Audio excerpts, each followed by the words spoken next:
had seen it to what it was. Now, for the first time in its entirety, you are seeing the Mexico City saucer just as we first saw it.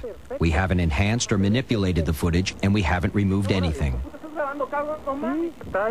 Translation is being withheld because of the nature of the language used. Let's just say the shooter and his friend are very excited.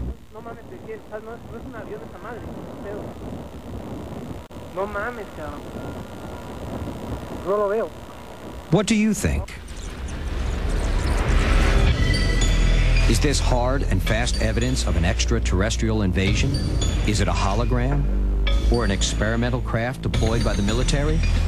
Or is it indeed a most elaborate hoax? In order to get to the bottom of the incredible flying saucer footage, we went to the exact location where the saucer had supposedly been hovering. We were looking for answers, for eyewitnesses, anyone who may have had a part in the mysterious sighting on that day.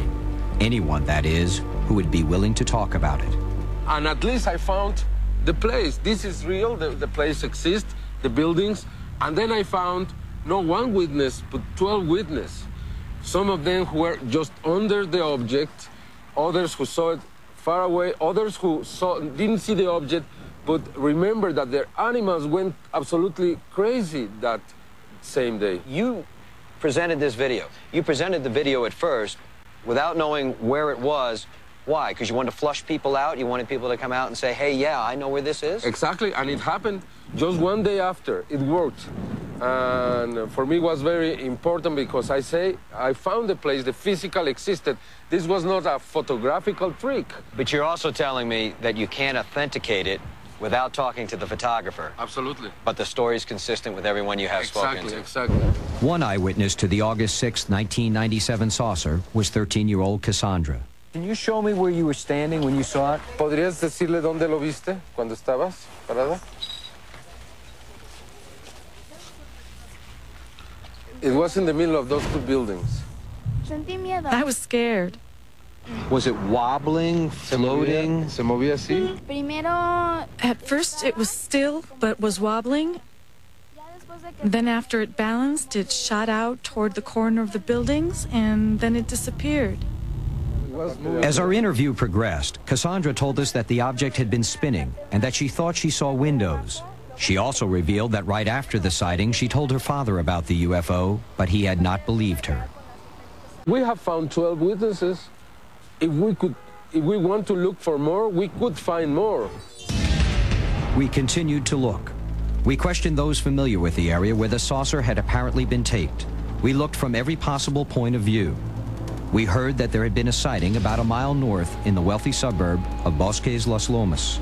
There we met Annie Lask, a young woman who had been on the roof of her house on August 6th, and she told us the saucer in the video had hovered directly over her. And how high above you was it? Like 20 meters. The outer rim was spinning really fast, and the hissing. When I realized there was this weird thing on top of my head, I wanted to take a picture, and I turned to take the picture. I turned up, and it wasn't there. But there was like this mist, like purple mist, or maybe haze. After the saucer left her, standing in a purple staticky haze, Came from here, went over there, and that's... Annie Lask does not remember getting down from the roof. Since that day, I had constant headaches, like every day, like really strong headaches. My eyes burned so bad. They still do? Yes, since that day. We've done a site survey in this exclusive neighborhood and believe that building is where the infamous videotape was shot. A building that denied us access. That's the terror. Jaime and his investigative team had been here before, but today, as we approached again, we couldn't be sure of what we might encounter. We were kicked out, I mean, aggressively.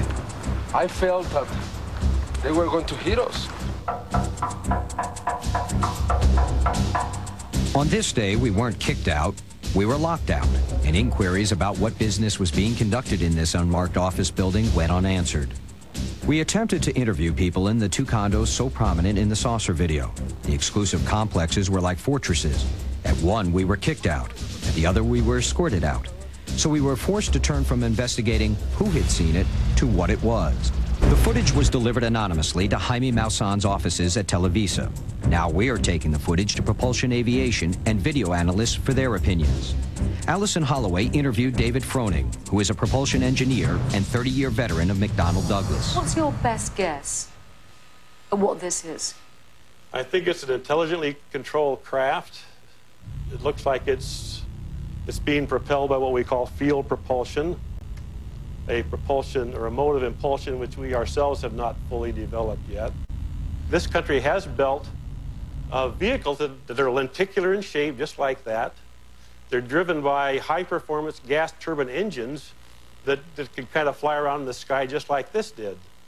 So you're telling me that we have something in existence like this already that looks like a flying It looks like that, it wobbles like that, right. But it makes a lot of noise. The wobble that it's making, drawing on all your experience, does it look to you like it's out of control? Well, the wobble at the onset looks like an object suspended by a string.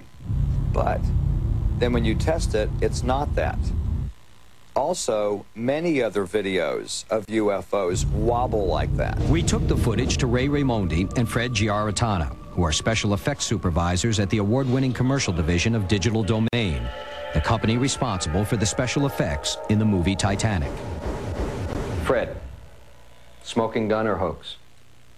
Definitely smoking gun. Why the glint in your eye? Because I'm very excited to see this. It's to me, it's the most compelling footage that I've seen.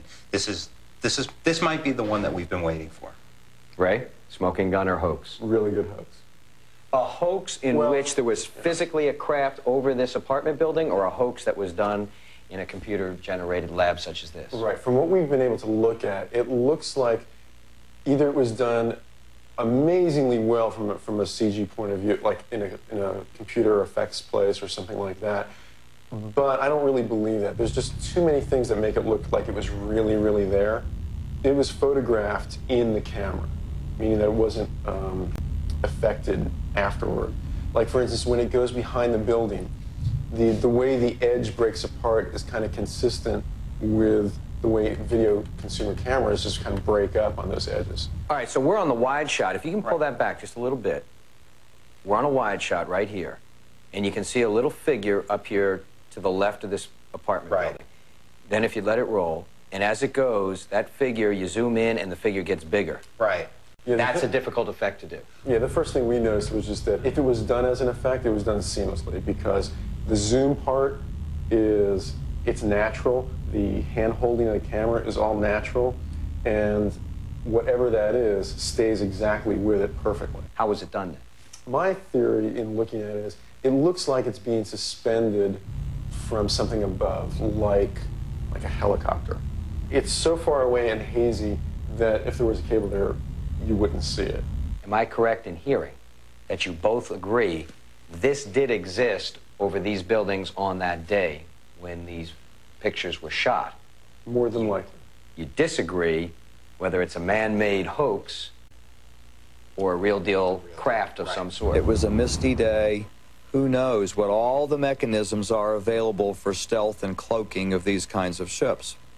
What if the pilots of this ship realized when the person shooting the video had them locked on, holy smoke, somebody can see us now, and they revved up their engines, got out of there?